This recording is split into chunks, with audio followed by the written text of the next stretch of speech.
Hi friends, welcome back to Cinema Vision.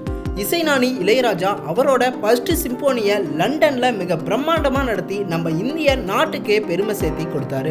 இதை தொடர்ந்து பல பிரபலங்கள் அவருக்கு வாழ்த்துக்களை சொல்லி வந்தாங்க. இதுக்கு முன்னாடியே ஸ்டாலின்ல இருந்து பல அரசியல் பிரபலங்களுமே அவருக்கு இந்த சிம்போனி வெற்றி பெற வாழ்த்துக்களை தெரிவிச்சிருந்தாங்க. மேலும் ஆக்டர் சிவகார்த்திகேயனும் இசைக்கருவியை பரிசா கொடுத்து அவரோட முதல் சிம்போனி வெற்றி பெற வாழ்த்துக்களை தெரிவிச்சிருந்தாரு. அதை தொடர்ந்து இசைஞானி இளையராஜாவும் லண்டன்ல அவரோட முதல் சிம்போனியை வெற்றிகரமாக அரங்கேற்றம் செஞ்சாரு. இந்த நிலையில முதல்வர் ஸ்டாலின் அவர்கள் இசைஞானி இளையராஜாவுக்கு அவரோட திரை இசை பயணம் அரை நூற்றாண்டு காலத்தை முன்னிட்டு அரசாங்கம் சார்பில் கொண்டாட ஏற்பாடு செய்யப்பட்டு இருக்கிறதா சொல்லி இருக்காரு. இளையராஜாவோட இசை ராஜ்யத்தோட வாழ்ந்துட்டு வரும் ரசிகர்களின் பங்கேற்போட தான் இந்த விழா நடக்கும் அப்படின்னு குறிப்பிட்டு சொல்லியிருக்காரு முதல்வர் ஸ்டாலின். நம்ம நாட்டுக்கு பெருமை சேர்த்தி கொடுத்த இளையராஜாவுக்கு இப்போ நம்ம நாடு இளையராஜாவுக்கு பெருமை சேர்த்தி கொடுக்க முதல்வர் ஸ்டாலின் அவர்களே அவரோட ட்விட்டர் பக்கத்துல ஷேர் பண்ணி எல்லாருக்கும் தெரியப்படுத்தியிருக்காரு.